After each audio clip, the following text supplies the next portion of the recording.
Good morning, everyone. I'd like to call the Legacy Finance Committee meeting to order, and we're going to hop right into it. Representative Frederick, I believe you have a bill and a project you're working on. If you want to bring yourself and your guests up. And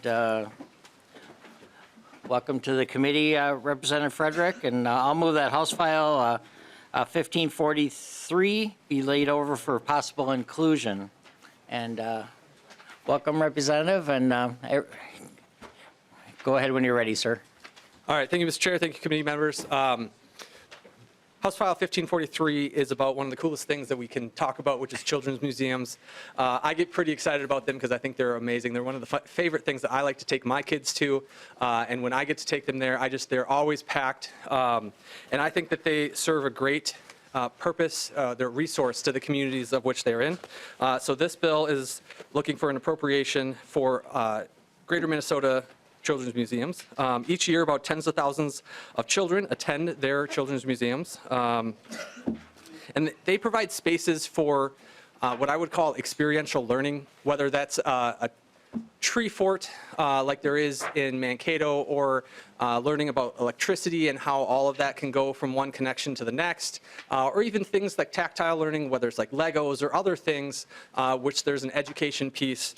It's all a great resource, and I could talk about it all day, but I am lucky, or we are lucky enough that we have someone who came up from, I might be biased, but I'm going to say the best children's museum in Minnesota, which is Louise Dickmeyer from the Children's Museum of Southern Minnesota, which is located in Mankato. So, Mr. Chair, I would turn it over to her.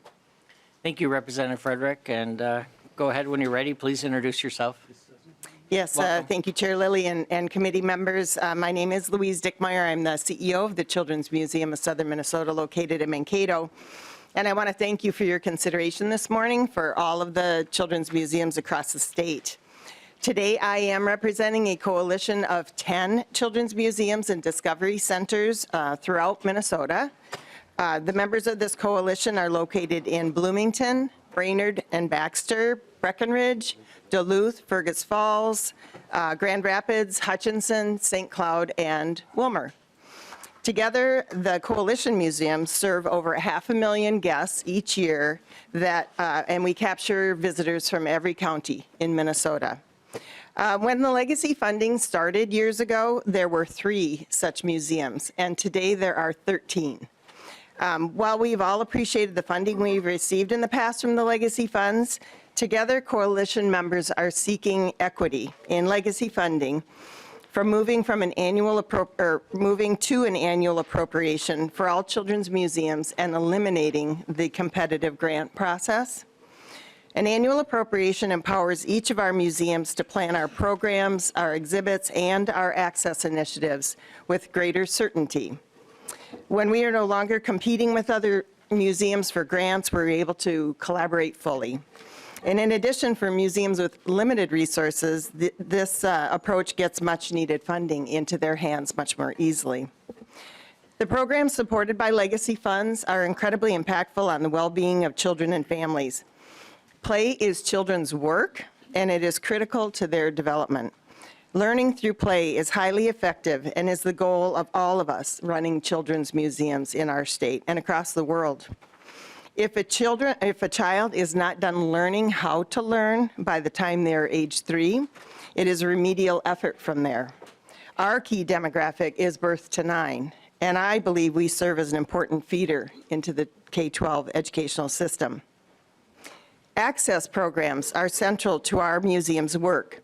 For example, in my museum, the Children's Museum of Southern Minnesota, we consistently maintain 30% of our membership in what we call a Gateway to Play membership that is given to families facing barriers at no cost.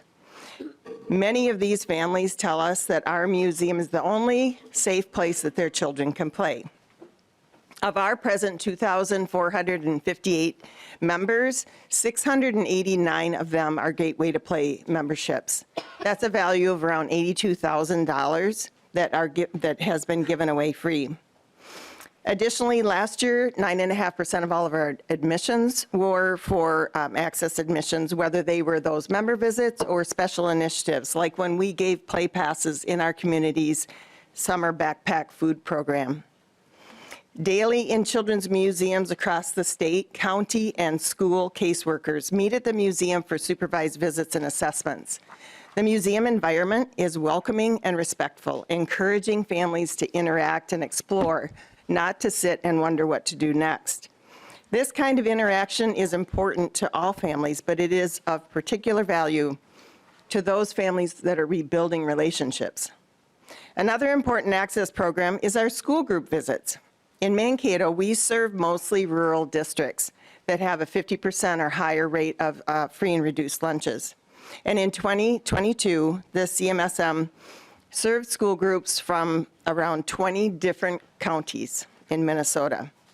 Conversely, the Children's Discovery Museum in Grand Rapids had to eliminate their very successful and popular school group program because they could no longer subsidize the cost, given that they received 0 legacy funds in the last competitive grant round.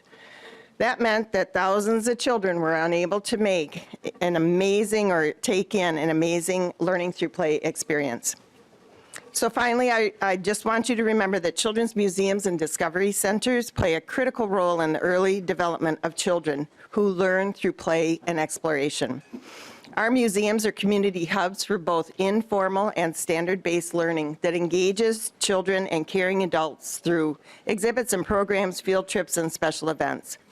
Each of our museums offer experiences that are unique to our community, highlighting our local history, highlighting our regional industry, and our culture.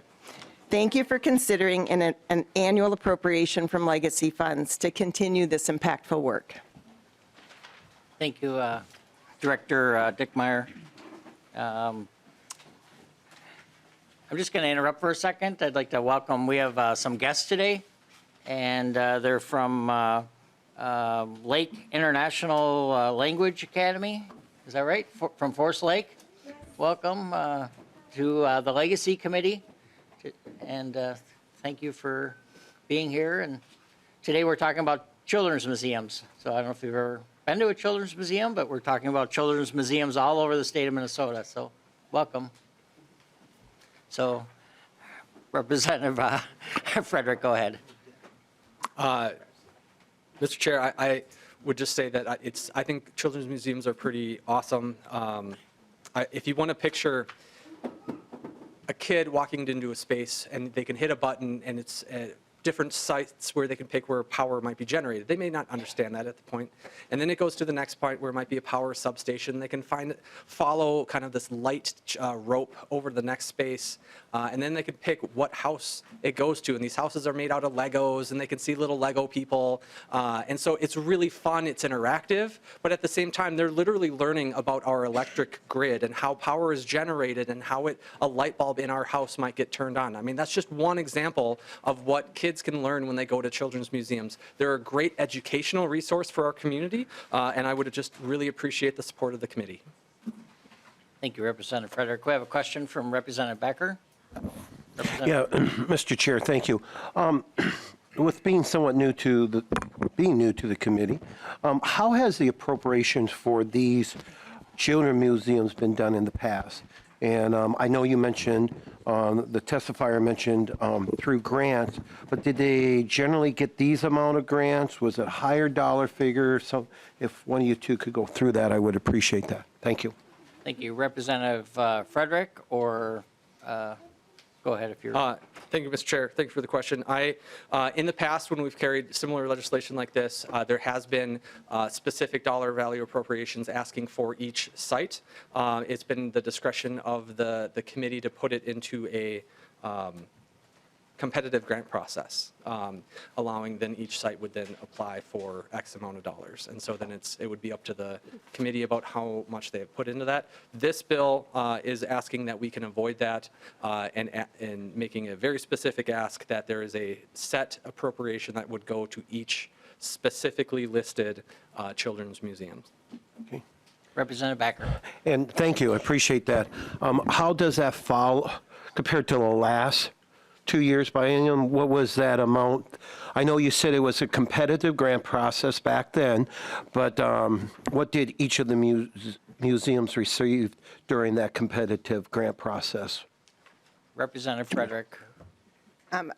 Yes, so it was, they were varying amounts. Some museums received nothing, as I noted. Others received larger awards. It was based on their application and the criteria that was being applied during that particular grant cycle. So it did vary. Representative Backer. Thank you. And we see that each museum has $150,000. How was that amount determined, the $150,000 for each of these museums listed in 1543? Ms. Dickmeyer. Yes, I can speak to that. We as a coalition had a conversation, a discussion around what our needs are and what we thought would be a good amount that would serve the annual programs and exhibits and access programs. That is what we settled on. It was an award. We're one of the larger museums in that coalition. It was similar to the award that we had received. We got a $150,000 award in that last grant round. So we chose that amount. It is more impactful for smaller museums that have limited resources. So I was certainly willing to sign on and happy to sign on with that kind of an annual appropriation. Okay. Representative Backer. And I appreciate allowing these questions here. My next question is what would the $150,000 be used for? Are they operating expenses? I know you've mentioned exhibits and you've mentioned other things. So for clarifications, because I don't see interactive exhibits, outreach programs, I get that, but could you be a little bit more specific on that, please? Thank you, Mr. Chair. Ms. Dickmeyer. Yes, thank you. It is for new exhibit development. It is for enhancing existing or retrofitting existing exhibits.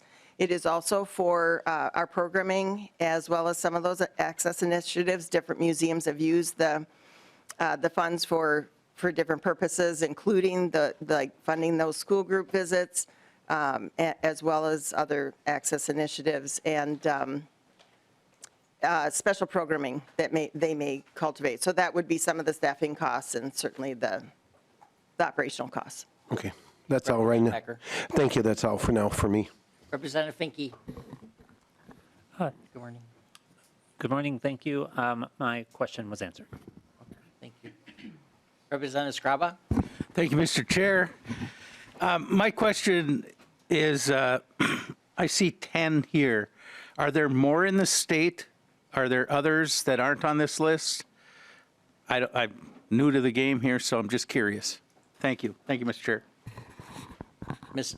Dickmeyer or? Yes, there are 3 other museums. You're going to hear from 2 of them next that just aren't a part of the coalition because their particular needs are different than ours. And then there is a Discovery Center in Bemidji that has not yet signed on to our coalition. So a total of 13. Thank you. Representative Scraba. No, thank you. That's Representative Hurt. Thank you, Mr. Chair. And I just want to say 2 things quick, one a comment and a question. So thank you, Representative, for bringing this forward.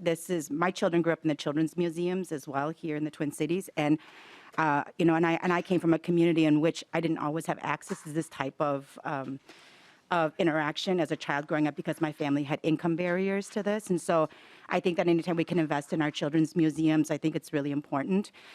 This question maybe, Chair, maybe you and I can maybe talk about this offline, but I'm very new to legacy here, and I have come to really understand that we don't like to generally appropriate directly to organizations.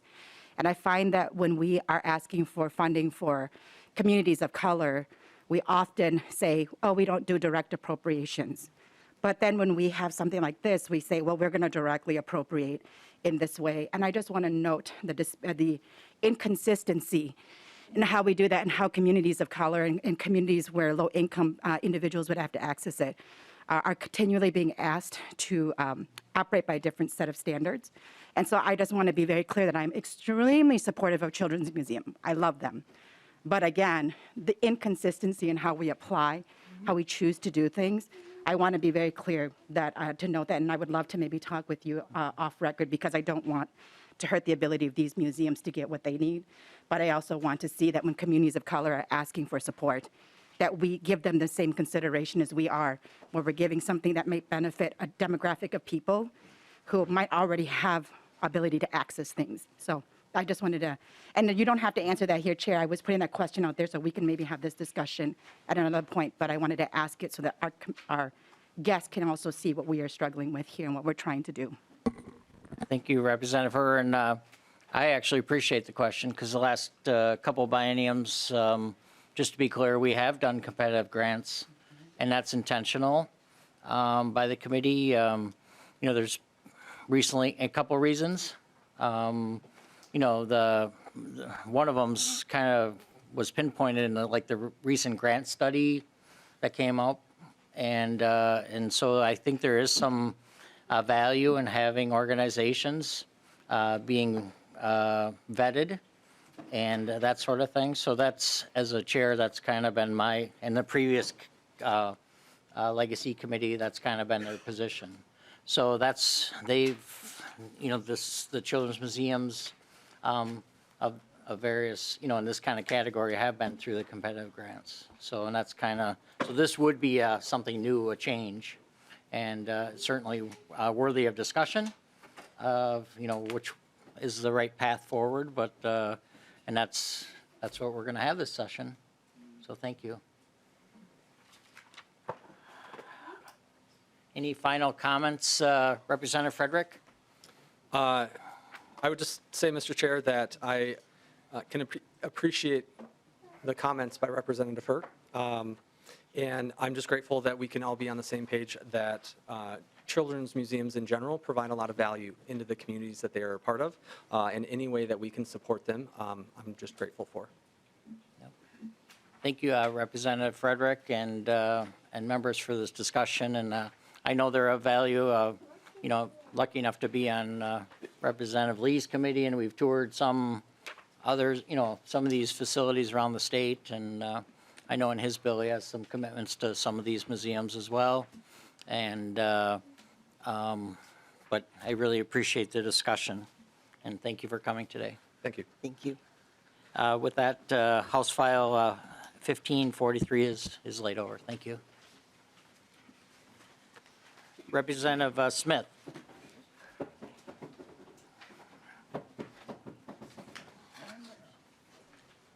As he's coming forward, I'll move that House File 1024 be laid over for possible inclusion. And welcome, Representative Smith, and go ahead when you're ready, please. Yeah, thank you so much, Mr. Chair and committee. Thank you for hearing 1024. I'm really excited to present this to you all, and there's some really great stuff that we're going to present to you here. I'm buying time while my iPad starts up. Okay, now I'm ready.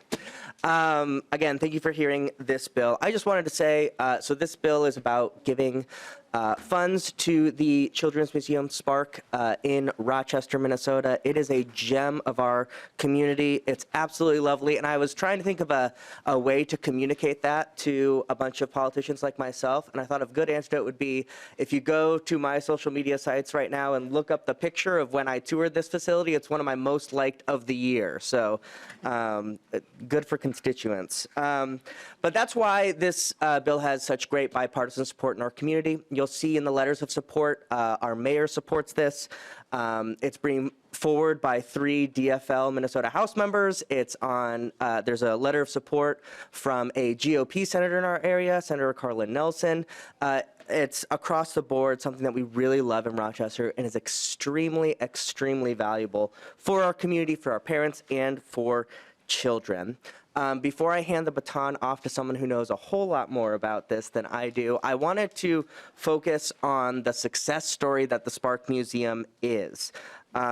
In fiscal year 21 to fiscal year 22, we saw an 87% increase in attendance, a massive influx of people coming to this facility to enjoy it, And I also want to point out that while enjoying that massive success, this museum stayed on a mission. In that same period, from fiscal year 21 to fiscal year 22, the growth rate of free or reduced admission increased 1,600% from those years. That's 16 perfect 100% grade increase on free or reduced admission. And that's everything from intergenerational learning, when grandparents are able to come with their children and enjoy those learning experience. That's for children who might have sensory needs, getting particular admission for those things, and especially historically marginalized communities being able to enjoy this facility. And then also universally on Sundays, having time where the whole community can come for free. So I love this museum. I love this service for Rochester, and I'm happy to bring this bill to you. And without further ado, let me introduce Heather Nessler, who, with all due respect to the last presenter, is the director of the best children's museum in Minnesota. Heather, go ahead. Thank you, Representative Smith. Director Nesser. Thank you, Chair Lilly, Vice Chair Hussein, and committee members. And thank you, Representative Smith, for introducing and authoring our bill. My name is Heather Nessler, and I am the Executive Director of the Children's Museum of Rochester, also known as SPARC. I'm here today to speak to House File 1024, which would provide $200,000 in fiscal year 24 and $200,000 in fiscal year 25, appropriated from the Arts and Cultural Heritage Fund. The funding would build upon initiatives funded with the previous appropriations from the Arts and Cultural Heritage Fund, with the goal of increasing access and engagement for diverse audiences through SPARC's programs and exhibits, which will promote Minnesota arts, culture, and history. At our core, we focus on STEAM, which is science, technology, engineering, arts, and math, cultural connectedness, and health and well-being through interactive exhibits and programs in our collaborative learning environment. The story of SPARC began as the pandemic was ramping up locally. We opened our doors in August 2020, expecting to serve around 40,000 visitors a year. That was our first year. Now, just over 2 years later, we have engaged with more than 150,000 visitors in our museum, with 70,600 more plus of those in this year alone. Our economic development region serves a population of about 520,000 people. And while our admission has grown by 87% from 21 to 22, we clearly have more families to reach. Even still, we want to celebrate that last year we served individuals from 81 counties in Minnesota. And access to the museum, which means free or reduced admission fees, has increased by 1,600% since August 2020, with an expense we incurred from our general operations budget. We are a unique children's museum. Throughout the year, SPARC has implemented more than 750 hands-on programs in our space with more than 200 community partners. As the director of SPARC, my personal mission is to continue to find ways to serve more families, all families, in our community and region. This year, we're pleased to partner with organizations like the American Indian Education Department from Rochester Public Schools, ACLA, which is the Alliance of Chicanos, Hispanics, and Latin Americans, the Pamoja Women, which is a group that exists to empower women and girls of East African descent, and the Ronald McDonald House, which serves as a safe haven for families of children with devastating illnesses, Families First, Head Start, and more. We provide enrichment, special accommodations, and most importantly, free access to our museum for organizations like these in our community. We intentionally focus on early childhood screening and parent education so that the youngest members of our future generation learn about and receive interventions and support. In other words, we wrap around the whole family and all families. With an appropriation of funding from the Arts and Heritage Fund, SPARC could increase the depth and quality of programming, the quantity of programming, and allow us to offer more access to children and families that are in need of enrichment. We aspire to introduce our families to rich cultural traditions and diversity in arts and language, with programs like Traditions Around the World, Sign Language Storytime, and exploration of different art mediums, just to name a few. Well on their way to gaining steam, we have a successful foundation to build upon. Children's museums have become even more critical community assets, serving families needing educational opportunities outside of home and school. We see a tremendous need in our community, and we do not anticipate that need to subside. In fact, we anticipate 100,000 visitors this year, with approximately 20% of those visitors accessing the museum with free or reduced admission because of the need in our community. It is our duty to see that that gap is filled. I thank you for your time and consideration of House File 1024. Thank you, Director Nesser. And we have a question. Representative Lee. Thank you, Mr. Chair, and thank you, Representative Smith and Director Nesler, for highlighting the increase in visitors for free and reduced admissions. And so my question to you is, how do you determine who qualifies for this program? And then the follow-up will be, how have you made this possible? Representative Smith or Director Nesler? I can answer that. How we determine those organizations, we strategically have relationships and partnerships with organizations in our community that directly serve families of low income or serve families, as I mentioned, the Pamoja women, for instance, of East African heritage. So traditionally marginalized families that maybe don't have a voice normally. So we have relationship with those communities, and we use grant dollars that we have to write for continually to fund those family nights or those access nights. The less grant dollars we receive, the less that we can do. That's where the heritage or the legacy funds come in. So that's how we've made that possible. Did I answer all those questions? Representative Lee. Thank you, Mr. Chair, and thank you for that, Director. And so just last follow-up then. You mentioned in your remarks that you're projecting 20% for the next fiscal year. If we were to be able to appropriate this for you, do you imagine seeing that projection increase from 20%, and what is that number? Yeah, I would Director anticipate that. Sorry, I didn't wait. I was so excited. We work with, there are 4 schools in our school district that are full-service community schools, which means that they have wraparound services at their school. But in addition to that, the free and reduced percentage of schools just in Rochester alone is around 38%. So we have relationships with those folks, so we would be able to directly reach out to them rather than just make this a come one, come all. It's intentionally targeted towards school districts. I would project that it would probably go up to around that same percentage that you would see for free and reduced lunch in Rochester. Could I also just add on to that? So I think this is important. We actually, this isn't just things we're planning on. There is data that this is continually increasing. If you look at the data sheet there, you can see that in 21, 5% of visitors had free or reduced lunch. Fiscal year 22 is 13%, and the data we have from fiscal year 23 is now at 16%. So even without these funds, we've seen this increase. It's a value that this organization has, and it's not like more funds will allow us to do something we're not already doing. It will feed into something that is working. Representative Lee. Thank you, Mr. Chair. Thank you. Representative Backer. Thank you, Mr. Chair, and thank you.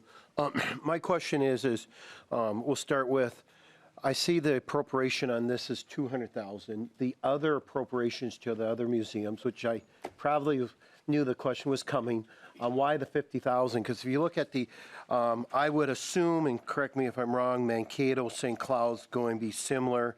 I know it's probably, obviously Breckenridge, Fergus Falls, and the district I represent would probably service less individuals, children, and families. But what's the reasoning behind the $200,000, please? Yeah, I'll go first, and then you could maybe fill in the details, Director.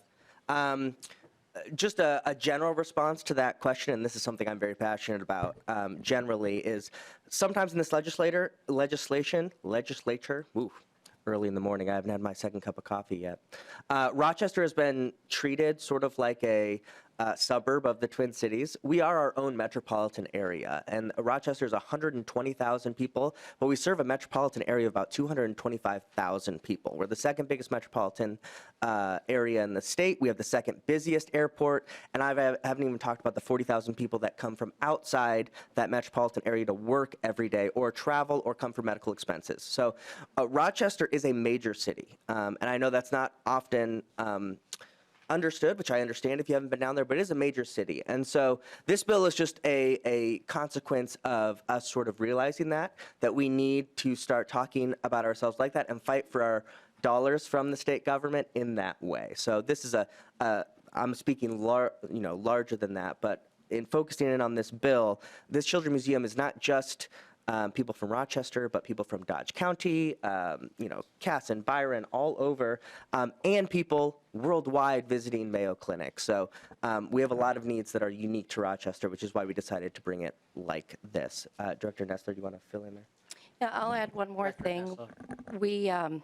I always go before you call me. I apologize. All right, go ahead. One other thing, unlike other museums, we really offer a lot of programming. We're about 10,000 square feet, and we use every single square inch of that building. And because of that, we offer daily programming, usually 2 to 3 different types of programming throughout the day. And so programming can be expensive as you try to engage multiple viewpoints, multiple perspectives. So that's also part of the reason for the ask. Representative Becker. Yeah, thank you, Mr. Chair, and so forth. And I appreciate that. At the same time, I would point out, and I mean this respectfully, I would agree with you, Representative Smith, that Rochester is very important for our state. That also means that Rochester has access to corporations like we see on the list that I would suspect Fergus Falls or Breckenridge would never see a donation from Mayo Clinic. So, I just would point that out. That would be my concern on that there. And I do know I have not visited Rochester. When I'm down there, I would very much would like to do that. I do know that Fergus Falls and Breckenridge is a smaller one, and that one-on-one is very important. So those smaller sizes are just important as the bigger ones. My question next would be is, it says in the bill to create new opportunities for hands-on learning. Can you be specific on programs? What's between your 2 earlobes on that when it comes to that word, create new opportunities? If you could share that, I would appreciate that. Thank you. Director Nasser. Thanks. The gamut is wide. One thing, like traditions around the world, we have been able to focus on 5 at this time, 5 traditions or holidays around the world. We would love to expand that further to include Holly, for instance. We focused on Christmas, Kwanzaa, and Hanukkah in December. But we would love to have the opportunity and the resources to be able to go even broader than that and take in the whole world. And I say that because we have visitors from all over the world coming into our facility. So that's one example. We would work with our trades, which is something that we're really, really excited to do because there is a strong need in our community for trades workers, and why not start them young? And it's families that are coming into our museum, not just children, right? So it's an interactive experience with families, and so we'd love to have more trades opportunities. We have a lot of STEM-focused, art-focused exhibits, but we'd like to expand that even more so. But I'm talking more about program and access, and so it would be probably focused on some of those arts and culture pieces, trades, and expanding what we're already working on. Representative Becker. No other questions. Thank you, Mr. Chair. Thank you. Representative Eng. Thank you, Mr. Chair. I'm just looking at the language to build upon initiatives funding with previous appropriations to increase access and engagement for diverse audiences. If you can elaborate what those initiatives are. Director Nestler. So our history, Spark, like I told you before, we opened in 2020. Previous to that, we were a satellite branch of the Minnesota Children's Museum, St. Paul. And when we were part of the St. Paul Children's Museum, we did receive funding through the legacy that we were able, and it helped us get our start and build foundations. And after that, we did not receive funding. And so we still continued with our mission. We stayed true to our mission, but that came from our general ops budget. So you have to make some choices, what's going to be the most impactful way to use these dollars. And in the past, previous to my arrival on the scene at Spark, we used those dollars for what I talked about, arts, cultural heritage, and I believe access as well. Does that answer your question? Representative Eng. I think generally, I guess I would just like to understand what does increasing access and engagement looks like for diverse audiences, and if, I guess that answers part of it, but. Yeah. Director Nestler. What we would do, or what I'm trying to share, is that we're going to continue to focus on growing access to the museum and increasing access, but with appropriation of funds, we were able to reach out to specific and intentional groups. So whether that's our full service community schools, whether that's smaller communities outside of Rochester, because we serve them too. There isn't another children's museum. The closest one is Mankato, as Ms. Stickmeyer talked about earlier. So it would be reaching out to those groups, inviting them in. Is that a field trip? Is that an evening event? Is that expanding when we offer our free events for children with sensory needs and families with sensory needs? So it's expanding all of the things that we're currently working on to reach more families. Representative, okay. Thank you. Before we get to closing comments, I just want to thank you. I really appreciate your answer to Representative Lee's question. Just kind of a chair's comment, opening these facilities up and keeping them affordable and accessible to families of all income levels. And it sounds like you really are making an effort to be proactive, to reach out to the community aggressively, which is, I think, really important. And that stands out because some of the people that seems to me that get our funds are not living up to that bar in my mind. And I think you really are when you show the numbers that they're growing and trying. I think of like the Como Zoo that's, quite successful at getting people in at a reasonable rate. There's others that are, I think, get money from our fund that I don't think are successful and maybe limit access, financially. So it's a little bit disappointing, but it sounds like you're trying to make a good effort. Representative Cha. Thank you, Chair Lilly. My question, excuse me, is to the page of Board of Directors. Can you expand on the diversity of your board? Director Nestler. I can. Our board consists of 20 individuals. It's very diverse in terms of the skill set everyone brings. I could potentially call Lindsay Hemker, our development director, up to the table because she collects the demographic data. I can tell you anecdotally that it's diverse, but Lindsay would be able to answer questions. Let's bring Lindsay up. Lindsay, can I call you to come up here to the podium? And the entire class that is, no, I'm just kidding. As she's coming up, just want to thank the students for coming today and hope you enjoy your experience at the legislature. And pay attention in school because you're going to take over for us. A lot quieter than a representative from the Highway.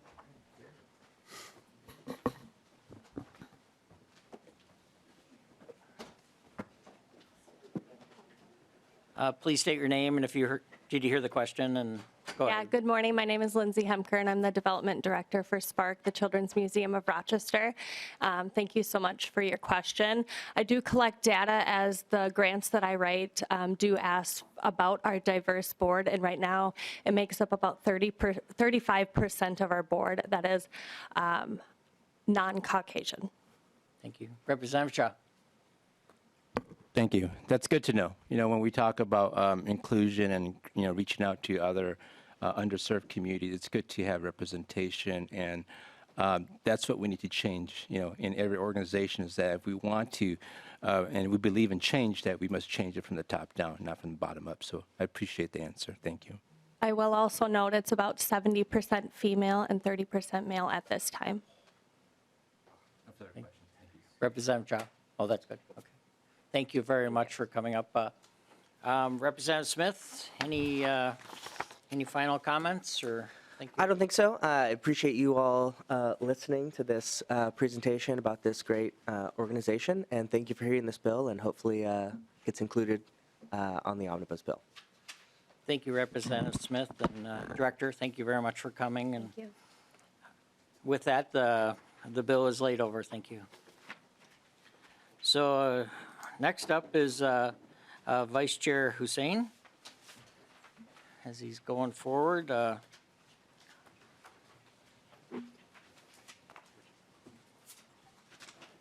Welcome. Representative Hussein, would you like to move that House File 1263 be laid over for possible inclusion? Yes, I will. Thank you. So your Representative or Vice Chair Hussein, go ahead when you're ready, and welcome to your committee. Thank you for having me here, Mr. Chair and community members. I am very excited to carry this bill, which will provide critical funding for Minnesota Children's Museum. For more than 40 years, the museum has been delivering on mission, children's learning through play. Minnesota Children's Museum has made great use of legacy fund. It's the past and will continue to do so. Hundreds of thousands of families have enjoyed new learning experience made possible by legacy funding. Looking ahead, the museum has been seeking additional funding to continue delivery, exhibit that delights family and engage young minds. The museum also eager to add resources to allow reorganizing community engagement, reaching underserved community through program and special events. And I would like to welcome my testifier, please. Thank you, Vice Chair. Welcome, President Kreisen. Go ahead when you're ready, please. Thank you, Chair Lilly and members of the committee. My name is Diane Kreisen. I'm president of Minnesota Children's Museum. And I just wanted to start by first recognizing that we actually have a couple constituents of children's museums in our audience today, and wanted to maybe just be so bold here as to ask if Representative Heitzman is comfortable with to join me as a testifier and share what hands-on learning has been happening while there has been testifying that is going on.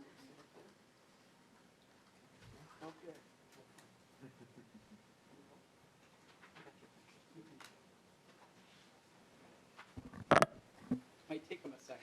Welcome, young man. Welcome.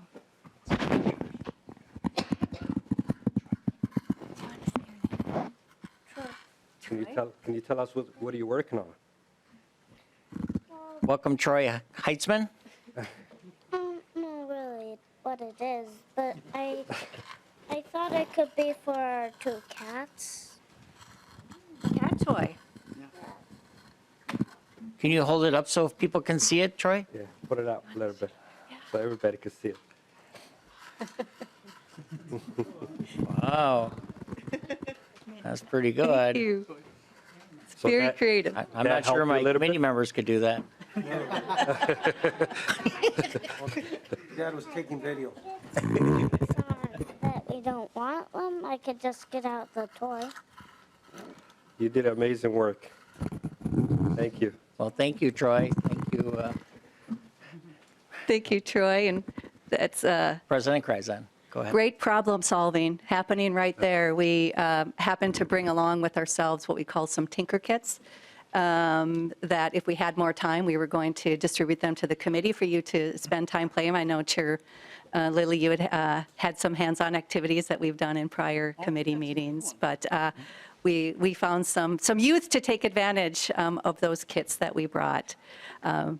But I just wanted to start today with just a 2-minute video to bring the voices of parents and children into the hearing today. So it's my understanding the audio might be a little hard to hear, but I think we're kind of getting it as loud as we can. So Okay. just Everybody wants to play and have a good time. I have been a member since I was a little girl here, since I was about 5 years old, so probably about 16 years now. All the kids are smiling, they're laughing. You see kids interacting with kids that they've never met before. You see kids interacting with adults. The environment is all around just very positive and happy. My son just like squealed when we walked in here. He definitely feels free here, which is fun, and I don't worry about him like getting into something he's not supposed to. So it's nice to just like let him go crazy and just be him. It's really nice to have them, playing with kids of all backgrounds. They're learning to communicate and learning to share and take turns and be patient while they wait for the slides. So there's a lot that they are learning. We're probably here at least once a week, and just having him be able to interact with other kids. And I really like how the museum, that you guys change out the exhibits so much, so there's new things for him to experience, and we really enjoyed that. A lot of what we've been looking for are activities for the kids to do that are not screens, but that are, especially in the winter and then in the dog days of summer when it's quite warm, things for them to do that are safe, that are creative, engaging, but are screen-free. Over the last couple of years, it's been way too much screen time, so this has been a great outlet for us to get away and get some more healthy interaction with people and with, just some playtime. Just her imagination has gone through the roof. There's always something new and exciting. They're happy, they're engaged, they're having fun and learning without realizing it. It's a great place to interact with kids our age and to learn and grow. We love the Children's Museum because it's a place for all of our kids and all of their interests. Thank you. Thanks, everybody. See ya. Fun video. Director Kreisen. All right. So yeah, with that video, I just wanted to note too, like we didn't recruit in advance, we didn't script anybody, we just brought a camera out onto the museum floor one day and just asked people why you're coming to the museum, and that's what we've heard, and that's what people would say about all the children's museums and why they go to them. One of the quotes in there, I know the audio wasn't very loud, but said, a couple different quotes talked about you change out the exhibit so much. There are new things for him to experience. There's always something new and exciting. And it is thanks to the Arts and Cultural Heritage Fund that we have that capability to provide fresh learning experiences to families as they come to the museum. So I am just going to... Why is it when you're up here you freeze and you don't remember how to do it? Thank you. See, I love having coaches. Okay, so first just a little background on Minnesota Children's Museum.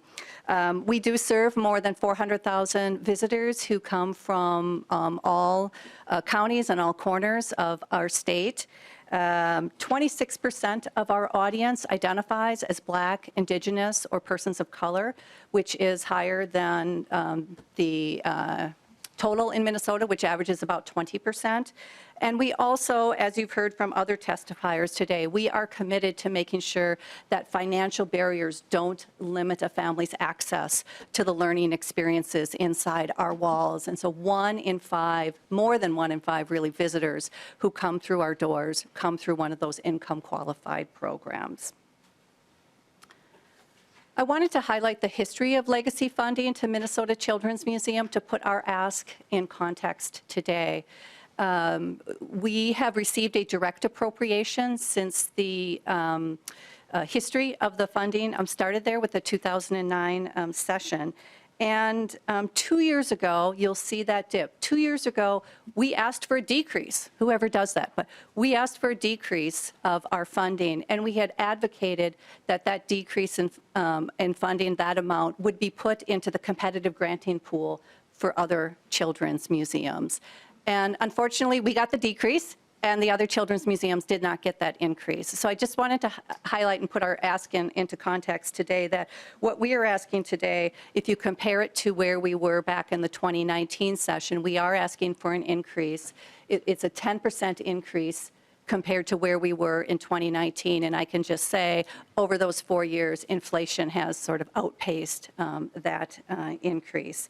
But, we advocated for that 2 years ago because we believe in the importance of Children's Museum. We are friends and colleagues that I'm here with today talking about the importance of Children's Museum. We are a collaborative and collegial field.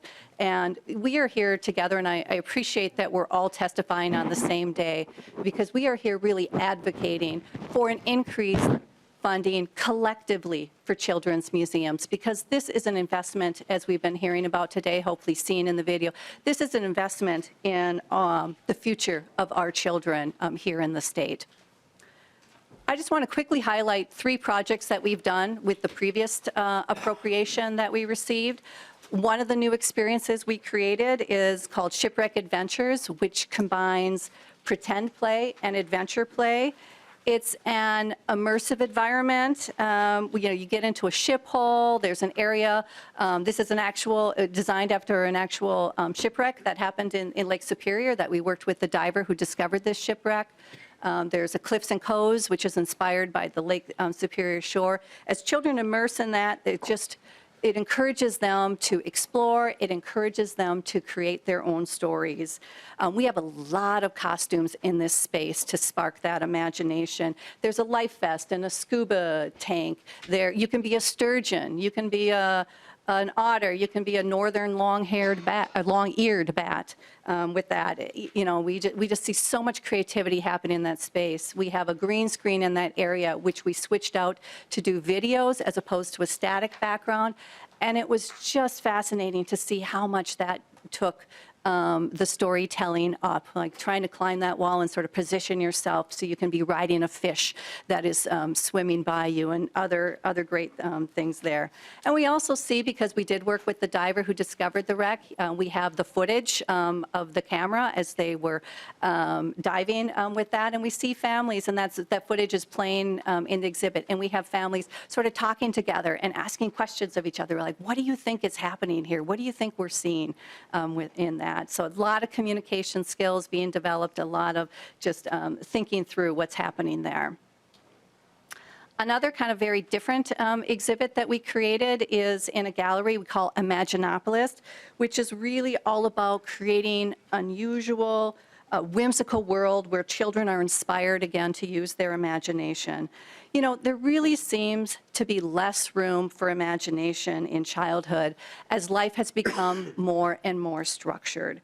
Being able to offer an experience that is more wide open, creates space for a child to put in their own ideas, and that really helps to foster creativity.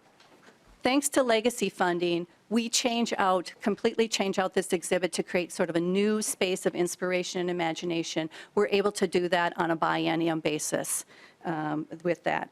This version we call Nature Remix. It takes things that children might be familiar with, like worms, apple peels, birds' nests. We put them in out of scale, so we make them odd because they're out of scale to their real life, so it presents them in an unusual way. And taking this familiar things in a new way, it gets children thinking and creating new brain connections. Recently we saw a group of children inside. This is kind of like a giant fish skeleton. We saw them inside, and one child yells, "This is our house. We need to build a roof for their house." And then all of a sudden, all these kids that didn't come together, start putting these, Velcro fish scales all over the house. Or we have these giant worms, and, for one child, they invited the giant worms in for a tea party.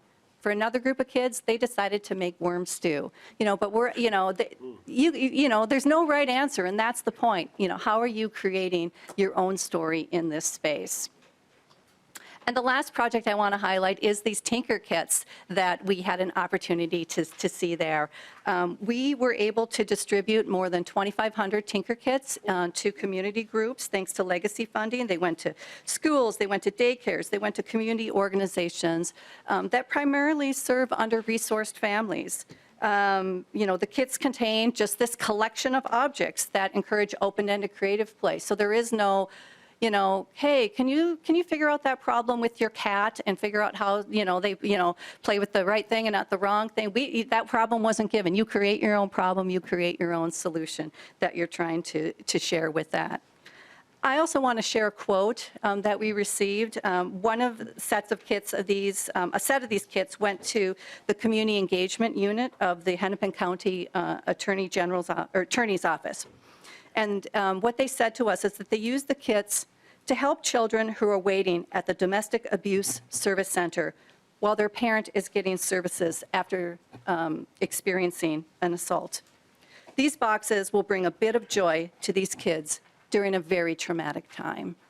So thanks to legacy funding, this bit of joy was able to be put out there. So our request for this year, as I is $650,000 annually. As I had mentioned previously, that is a 10% increase from the funding that we had received in 2019. And there are really two purposes that we want to use those funds for: to continue to create these new hands-on learning experiences and to increase community engagement. So a couple early ideas on what do I mean by new learning experiences. Here are two early concepts. There's a water valve challenge that we want to bring into a water play area that we have at the museum. Here's one of our fabricators doing prototyping with this valve, where the idea is you have water and you have some ping pong balls and you're trying to figure out how to get it from point A to point B by manipulating all the different tubes there. And so what the fabricator here is trying to figure out is how to maximize the problem solving in there. So there's like a lot of solutions and a lot of paths and a bit of maybe failure, persistence, to figure out where you want it to go, but also not to make it too confusing and too challenging, so you do sort of get in that zone of proximal development, where you're really trying to kind of push the thinking and encourage that persistence. The other concept here is a vet clinic, a pretend play vet clinic, and potentially some pet grooming in there too. A new area in a gallery in our museum, which we call Our World, which is a gallery where children can try on those adult roles and practice being an adult. One of the things that's happened during the pandemic is that there's been a loss of social emotional skill development for children as they've been having to isolate. We hear that from educators. We hear that from families who come into the museum. The concept here is by caring for pets, children will build empathy, and in this shared space, they'll have plenty of opportunities to collaborate with other children, to learn about some of the things that were mentioned in that video about sharing, about taking turns, and interacting with kids of all backgrounds in this space. And so that opportunity, that's something that children's museums create in our communities, that opportunity to play with other kids and build those social emotional skills. In the area of community engagement, I want to highlight what we do today and where we want to take it to the next level with an increase. And that's primarily where the increase is going, is to fund this area in addition to creating the new learning experiences. Today, we give a lot of attention to building a robust access program. As you've said, that is part of the DNA of a children's museum and why we exist. We're the only museum that is based on who we serve, not what objects we are collecting. So we are all focused on how we best serve children, and part of that is making sure that all of our children in the community have access to the museum. Some of the things that we do to do that is we provide free memberships to Head Start programs, early Head Start programs, and we have those programs requesting throughout the state, not just in the metro area, to be able to participate in that. We have information on the museum and applications for our scholarship memberships. Those are available in 6 different languages. And we also, once a month, we have a free day at the museum, thanks to Securian Financial, who supports that. But what we do is we use a reservation system simply to control the number of people that come into the building. It is quite popular. What we do is in advance of the registration system opening up to the general public, we have a network of family-serving organizations who serve under-resourced families. We get that registration out to them in advance of it going out to the general public so that we create more opportunity for families who can most benefit from that to be able to participate in that. We also have distributed these play kits, as I mentioned, and also as another example of our community engagement is we have hosted a couple webinars, particularly focused when our museum doors were closed. We hosted a whole set of them, but a couple I want to highlight are, we had a topic on parenting during the pandemic. How do I deal with, what the kids are going through, and while I'm trying to, work or manage other things, or the stressors were happening in life, and so we focused on that. We also did another one that was about how to talk to kids about racial injustice. As we worked through the murder of George Floyd and the reckoning in our community. So with increased funding, we could take this community engagement to a new level and more fully further our mission of sparking children's learning through play. We could increase outreach to underrepresented and under-resourced families. We can do this in a process that builds more relationships. For that, we want to build a community liaison network that is that sort of ongoing relationship with a variety of different communities. We want to listen to learn how the museum can better meet needs of families in our community. And we want to return to hosting special events with community organizations. That is something we are hearing from community organizations. They request us to do it. It is something that we did before the pandemic. Unfortunately, with the pandemic, I had to lay off a third of my staff to be able to respond to, who knew admissions, membership, a variety of our different revenue streams dropped to zero, for months on end with that. And we have been in a rebuilding process with that. And now there's inflation that we're dealing with. And so while our audience has regrown, it is much more expensive to run the museum now than it was. And so we are struggling to bring back that program, which is a request that we get without finding a way to increase our funding. So thanks for your time and attention today. Thanks for considering this request. As I say, I just want to say that I'm here really advocating for an overall investment in children's museums because it's an investment in children. Thank you. Thank you, President Kreisen. Representative Cha, I believe you have a question. I do. I get to go? Okay, thank you. There's a couple of memories that is in my head about raising my 3 daughters, and one of them is county fairs, pumpkin patches, and the St. Paul Museum. And so I think you've done a great job with the program, and I will be supporting this bill. But I'm going to ask you the same question I asked the last testifier, was in regards to the diversity of your board and I guess your employee and your organization. Can you explain or elaborate more on the diversity? Yep. President Kreisen. Yeah. Thank you, Chair Lilly. Thank you for the question. So our staff is about a third persons, BIPOC, persons of color, Indigenous, Black, and I assume you're talking about racial ethnic diversity in particular? And gender. And gender, yeah. For our staff, I can't quote the gender, the female, male gender, but I do know that we have more than 10% of our staff who are not identify as non-binary with that, and then probably skew a little more female than male. On the rest of it, I don't have that. And then on our board, the gender balance is 50-50 between male and female, and currently we're at 20% people of color on the board of directors, with a priority on the governance committee that their intent is to grow to at least 30%. Representative Cha. Well, thank you for the answer, and I appreciate that. And again, please continue your leadership in the space and continue the work that you guys do. Thank you. Thank you. Representative Backer. Thank you, Mr. Chair. So I know this is a grant process. I'm assuming, because I'm new to the committee, they fill out a form and then it's reviewed by the board. Can you just briefly give us a high level how that grant process works, how you prioritize? Because I suspect you're going to get more ask than $650,000. Thank you.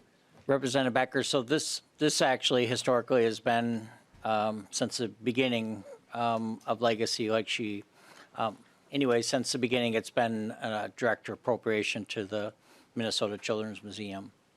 So the other programs on the other museums have been, the last couple of bienniums have been grant processes or whatever through a grant process. But theirs has been a direct appropriation. And then they did step back, like she mentioned, their ask, and then we did do the, kind of started the grant program for the other groups around the state. But Okay. so I kind of misunderstood. That's all right. It's all great. Okay. Do you have another additional question? No, I do not, Chair. Okay. Thank you. No, it's good to ask the questions because it is a bit confusing at first. And Representative Hurd. And Chair Lilly, this is just more a question for the committee, so I don't know if it's not directly for the Children's Museum. So I could just ask my question later when they're done. I just wanted to put that on. Okay. I want to let them go, so they're not sitting there waiting for me to ask the question. Because it wasn't for them, it's for us. Okay. So I guess I have a couple questions. So I'm glad to hear that you're, reaching out, and I think I'm just curious, have you, I know early on that you've played a role where you helped establish Rochester. Are you continuing to have a role where you're helping other children's museums, if that's a possibility, around the state of Minnesota to help them get, their feet underneath them? President Kreisen. Yeah, thank you, Chair Lilly. Yeah, we're very proud of the role that we played in really,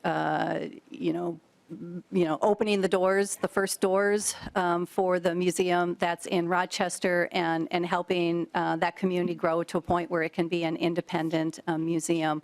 We are not doing that level of involvement with any of the other children's museums that are starting around the state.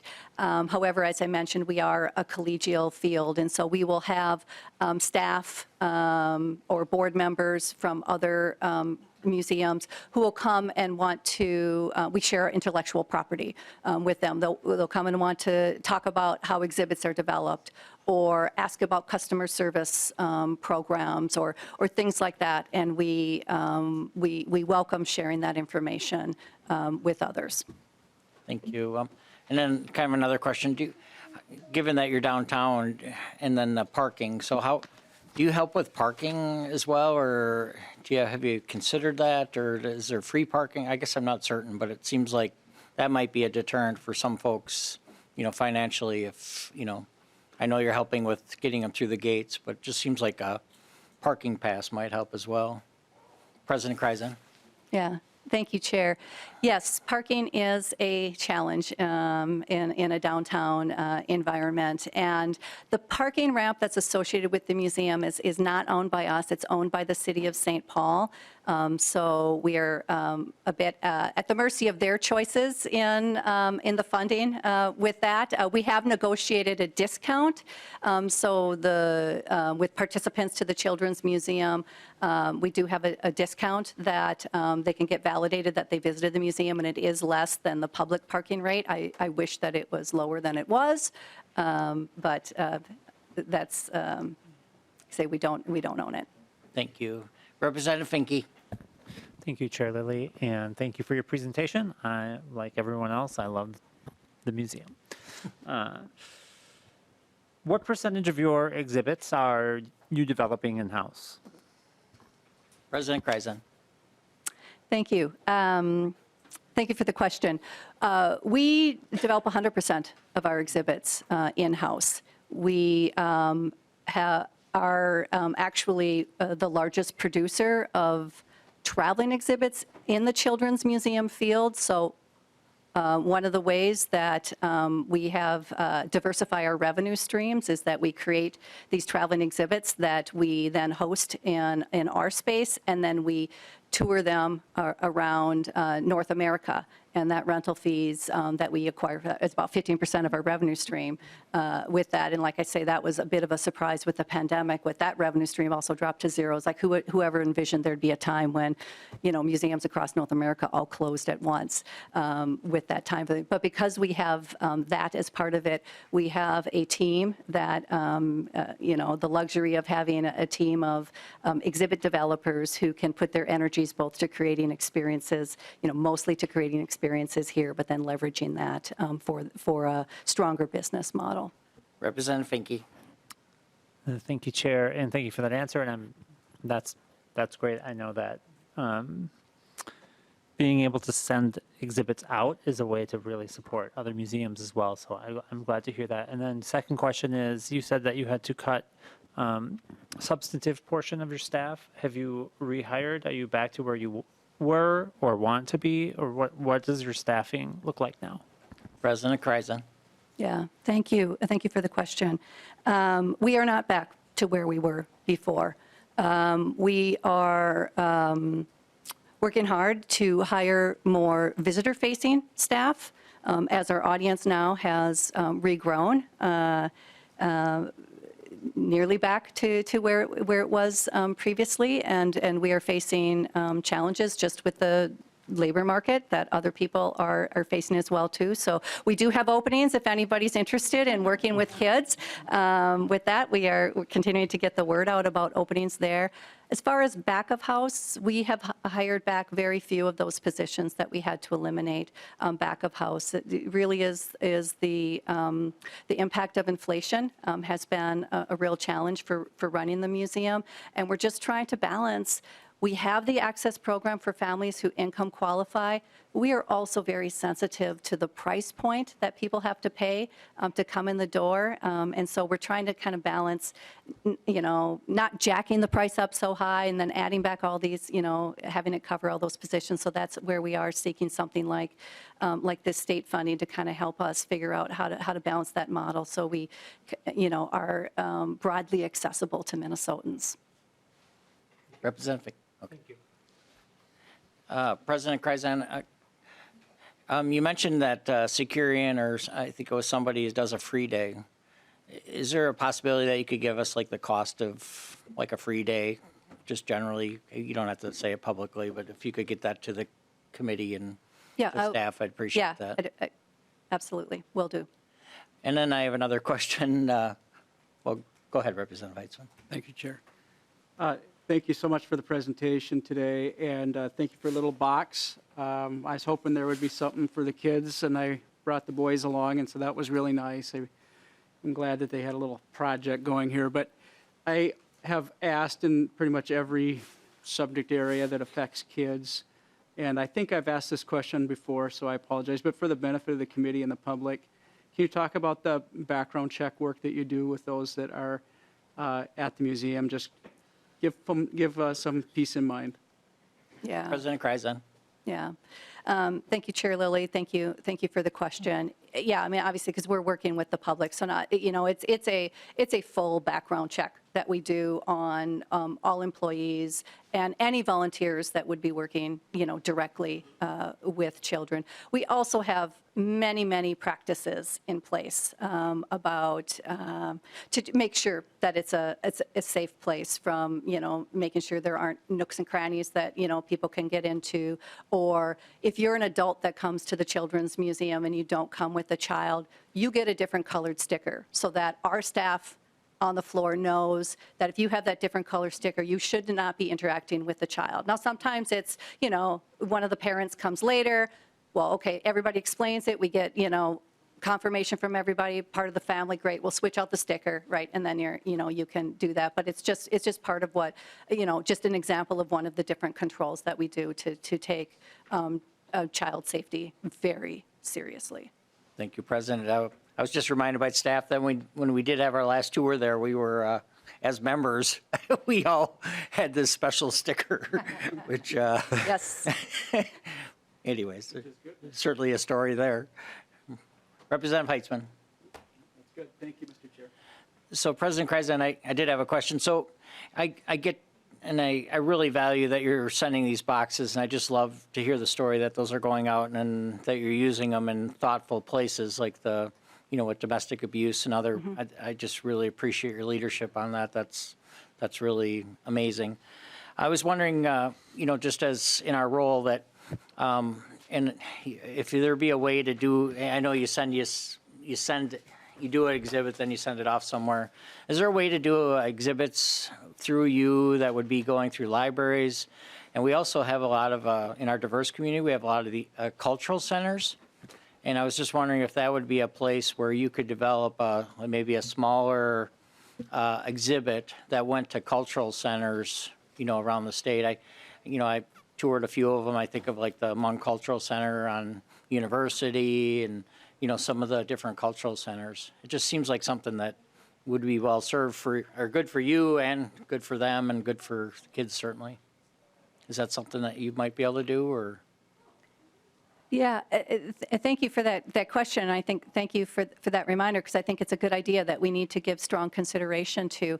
The first legacy appropriation that we had received back in 2009. We had created a Storyland exhibit that did tour around the state. It was about 500 square feet, and it went to community centers and libraries around the state. And you know, thank you for that reminder, because I think that would be worthy of consideration again. Thank you, President. We do that in other areas, like the water area. We do, you know, We Are Water, and they have an exhibit that goes around, and, you know, and it just seems it would make sense to, you know, to reach people in a different way. Any other questions for members? Any closing remarks? Vice Chair Hussein? I'm very excited. Also, I spent a lot of time at Children's Museum when I was young, and I take two of my kids every other Sundays, and they've been learning and asking a lot of questions. I am very excited that when kids play, they grow and they learn, and it's that simple. Let's make sure that Minnesota Children's Museum continue to serve all Minnesotans, and we need to fund them. And the amazing that I get all the time is one of my children always is in science and asking a lot of questions. So that gives me a lot of great in return when I see him, you know, that he's challenging and asking a lot of questions and listening and learning.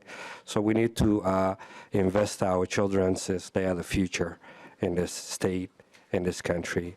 And I want to thank you all. And I'm very excited that, you know, that I'm carrying this bill, because it's very attached to me. And I used to be excited when I got a field trip from school that we go to the museum. So thanks for having me all, and I appreciate it. Thank you, Vice Chair Hussein. And I want to remark, Crazen, the president, she's doing a great job, and continue the work that you're doing and engaging in the community across the state. Thank you. And thank you, Vice Chair Hussein and President Kreisen. With that, House File 1263 is laid over. Representative Hurd, I think she had a kind of a general conversation, or Yeah, just maybe a suggestion for this committee too is that, you know, I feel like when public dollars are used for the public purpose, you know, I just want to know how those public dollars are used. And like when I was in property taxes and in taxes, cities would come with the same request, and then we'd have to ask the same question 100 times. And so we just started saying, okay, anybody coming in and ask for property, you know, something in property taxes that it's around this particular topic, just bring these particular things so that we know what everybody is saying. So we're measuring everybody on the same, sort of like the same criteria, right? And what I would love to see is when these public, like our parks or our people who work on our trails or the museums come in, I would just love to maybe have what they can provide for all of us already is like their reach, right? Like a museum out in outstate Minnesota, they're going to have a different kind of reach, and I would like to see, because, you know, there are kids who are in much more rural areas who will never have a chance to go to a museum, and if we know that, then where the reach is, we could maybe look at funding in which to help them in ways that actually meet other needs that they may not be thinking about, right? So like I would like to see reach, or I would like to see diversity, and not just in race. Like I think people always think when we talk about diversity, we're just talking about race, but there is so much around like income disparities, and there's also, you know, children with different, you know, like physical abilities, and we're seeing an increase of autism, and like, do we have exhibits that really meet the sensory needs of a child with autism? And you know, and like if a child is blind, like I meet with the Blind Association of Minnesota all the time, and if exhibits in facilities are not accommodating to families who have different types of disabilities, and so I would just love to see some of that data from everyone who comes in that says they want public dollar funding for this, and also just like other public sources that they're asking for funding, because I see that the same institutions are asking for money from legacy, from bonding, from early childhood, and so I can't make an accurate assessment of like why we're asking for different pools of funding if I don't know where else the funding is being asked from. And so it's just a suggestion from me so that I can sort of evaluate everyone's sort of under the same criteria, so that it doesn't feel like I'm maybe just asking questions of one entity and then not asking of everybody else. So that's just a suggestion on my part, and I would just love to see more of that, so that when people come in, they should just know the expectation is bring all of this information, because we're probably going to ask you, and so if you give it to us, we won't waste time in committee asking everybody the same questions. So that was just my thought. I know we can have more conversations on this separately, but I just wanted to share that as well. Thank you, Representative Herr, and I think we can. I think it's a good challenge for the committee to we've tried to ask questions as we move bills through, and historically we've had it's interesting because presenters have been asked different questions of through the Minnesota House, and then they had to create a totally different presentation with the Minnesota Senate. And so that may change, now or may not. But I'm certainly open to the questions, and I think I'll reach out to members and I think people are listening, may not even be in the room, so they know. I think through conversations they know that part of their presentation. I mean, I can tell you that the presentations have actually changed through my years on. That the discussions are totally different than they were. Not just mentioning today, but just generally what's talked about in their presentations. So I think a lot of groups are listening already, even though there isn't like a set sheet, so they're doing better. And but like the board question, that's a new question, and it's a good question. And I think, but I think we could sit down and maybe come up with a sheet, and I would sit down with Representative Backer as well and see what so that we can kind of meet everybody what they want to hear and request, because I think these are public dollars, and we're really under a great responsibility with because people went to the Constitution to pass this specifically and spoke and said we want to be taxed extra to do this work, and it's serious work, actually. I think sometimes people think it's just a fun place, but it really is important work that we're doing here every day. And with these funds, it's such a great opportunity. We're unusual compared to other states to have this, and we need to do a good job and set a good example. And then, when we come back to the voters, ultimately, we want to be able to say that we were, our water's cleaner, or, that, there's more restoration done, that we're doing a good job with our museums today, or whatever it is. So thank you. I appreciate that. And I just wanted to Representative say quick, and Chair Lilly, thank you. And I just want to say for the record, I think you're a great chair, and you always do a really wonderful job of listening and trying to make changes. And so like my suggestion is not a criticism. I think it's just a shifting of what we would all like to see, some of us. And so I appreciate you always being willing. And I've seen even all of the members of this committee have been really thoughtful, both sides of the aisle, and asking good questions and really caring about the issues and being good actors and all this. So I really appreciate being on this committee, and it's not a criticism, but I think you've done a great job listening, and I appreciate it. Thank you.